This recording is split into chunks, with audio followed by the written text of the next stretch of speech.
unang-una nalaman namin dito sa mga pag-iikot namin na, alam mo, anticipated ko eh. Anticipated ko yung widespread siya. Pero yung lalim, yung magnitude, talagang nagulat kami na talagang hindi pala ito kahapan. Anong tawag nito? Kakaiba. Kumbaga parang naging way of life. Parang naging livelihood program na ng ating mga tiwaling politiko at mga government officials, kasabwat na nila mga kontraktor. Kaya umabot sa ako, palagay ko, libo ito ng mga proyekto na talagang matindi ang katulian. Sa anong paraan po siya naging, o nabanggit po niyo na way of life, Mayor? No? Parang tanggap na lang ho ba ng public o parang normal na lamang ho ba sa government official? Ito ho ba yung ibig niyong sabihin? Well, na siya eh. Puro pagkakapirahan na lang eh. Hindi naman public service na iniisip dito eh. Hindi na nila tiniisip yung public interest dito. O kaya yung sinasabi nila na yung every peso should be spent for the common good. Hindi na ganun eh. Ang mga proyekto parang ang inisip na lang nila ay pagkakakitaan na lang para kumapal yung kanilang mga bulsa. Ganun na ang nangyari. Halos wala kami, sa pag-iikot namin ni Secretary Vince, wala kami nakitang maayos na mga project. Puro may kalokohan talaga. And sa pag-iikot na yan, Mayor, may na-establish ba kayo na paraan or sistema kung paano po nangyayari yung nababanggit po ninyong kuntsabahan sa pagitan po ng government officials? Ay talagang conspiracy talaga. Conspiracy, complicity, tolerance, at pinabayaan na rin. For some reason, pati taong bayan, kumbaga tinanggap na rin. Kaya siguro ganun sila naging so bold, so comfortable doing it. Dahil walang nagsusumbong eh. Walang lumalaban sa kanila, walang nagsasalita. Lahat tahimik. Lahat nabibili, karamihan nabibili ng pera. Kaya siguro ganun nangyari, kaya ganun nag-evolve. Pero since nakita na ho ninyo na may kakuntsabahan, hindi ho ba mas marami ho sana kayong nagawa kung nag-stay ho kayo sa komisyon, Mayor? Well, conforme yan sa na nabigay sa akin ng authority. Kung mag-i-stay pa ako sa ICI na wala naman akong karapatang mag-imbestiga, wala akong silbi doon. Alam mo kasi napakaraming kaso.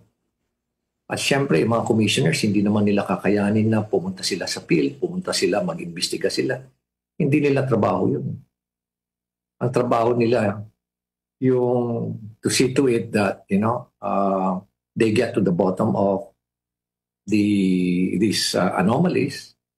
Tapos, i-consolidate yung mga cases, mag-file ng cases, determine nila kung sino yung mga responsible dito. At the same time, gumawa sila ng mga recommendations, ano yung mga dapat gawin, ano yung mga transparency or accountability initiatives or mechanisms na dapat i-adapt na ng gobyerno para mapigilan nato kaya ma-address ito. Yun ang trabaho ng ICI. Pero pagdating doon sa investigasyon, kailangan talaga ng isang tao na mag-orchestrate. Kasi hindi mo kakayanin mag-isa eh, katulad ko. Okay, assuming na initially ako yung investigation. Pero hindi ko kayanin mag-isa dahil libo yan eh. At ang lalayo, mga lugar. Kailangan i-orchestrate ko yung mga iba't ibang mga ahensya, gamitin ko yung mga iba't ibang ahensya. Ang dami pwedeng itap eh. Sort of force multipliers para talagang malagyan natin, masolusyonan natin, maimbestigahan natin lahat. Pero kung nawala naman ako ng ganong authority, bakit pa ako mag-i-stay doon? Kaya naisip ko, mag-resign na lang ako. Alright. Mayor, nabanggit din po dati sa statement ni Palace Press Officer Undersecretary Claire Castro na may mas mataas po na posisyon sana na naghihintay po sa inyo sa International Independent Commission. Kung magre-resign kayo as Baguio Mayor, ano pong masasabi niyo po dito, Mayor? pampalubag loob na lang yun.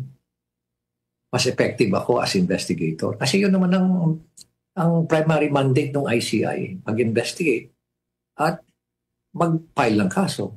Eh kung wala kang mga investigators, paano mo papatakbo? Alangan namang doon ka lang sa opisina, nagkakandak ng hearing, malalaman mo ba kung ano talaga nangyayari sa field? Hindi mo malalaman yan. Iba yung trabaho ng mga commissioners. Iba rin yung trabaho ng investigador, kaya yung special advisor and investigator, na siya mag-orchestrate lahat. Siya magmamanage ng mga series of investigations. Iba-ibang lugar eh. Ang lalayo pa. Kasama dyan din yung validation, kasama rin yung mga technical dyan. Testing dyan, subject to defined standards. Iba't ibang mga grupo ang gagamitin mo dyan para talaga ma-develop mo mabuti yung mga ebidensya, prima facie evidence. Marami kang gagawin as investigator. Eh. Mas effective ako doon. And besides, magre-resign ako sa mayor. Siyempre, i-question din yan ang aking mga kababayan dito. Pero pwede naman ako mag-perform as mayor at the same time, mag-perform ako as investigator or lead investigator. Anyway, ma-manage ko lang naman yung investigation, babe. Meron na ako nagawang framework, nagawa na ko na ng process flow, nagawa na ko na rin ng, kumbaga, parang template. Una lang eh. It's just siguro mga 3 months, 4 months, maayos ko lahat. So, it's just a matter of managing everything na lang. Alright. Considering nga po, Mayor, ito pong naging experience po ninyo as a special investigator, magiging effective po kaya si General Azurin na naitalaga po sa inyong posisyon? Tingnan mo, pati yung designation din yan. Investigator din. Eh bakit ako nung nag-iimbestiga ako bakit ako tinanggalan ng investigative function? Hindi ko rin maintindihan eh. Pero alam mo si Jun Azurin, maayos na tao yan, maayos na general yan. At sa tingin ko kakayanin niya. Basta bigyan lang ng complete na tiwala na makapag-imbestiga siya. Kasi kung mawawalan din siya ng authority para mag-imbestiga, baliwala rin yung kanyang membership dyan sa ICI. Alright. Mayor, may lumalabas po dati na impormasyon na baka daw may nakalkal po kayong pangalan at sensitibo pong impormasyon sa inyo pong inisyal na paglilibot. Totoo po ba ito, Mayor? Kumbaga sa di ba nagpapalinis ka ng ngipin, tapos may mga nerves na tinatamaan, di pa mapapaaray ka. Palagay ko gano'n na nangyari. Ako palagay ko gano'n na nangyari. Kaya nag-arrange sila. Masama doon sa press con. Okay lang yung sabihin na may conflict sa trabaho ko as mayor at yung trabaho ko as investigator. Although sila naman ang gumawa talaga ng workaround yan Sila ang gumawa ng solusyon dyan Kaya nga hindi na ako sinama na membro ng commission as a commissioner, di ba?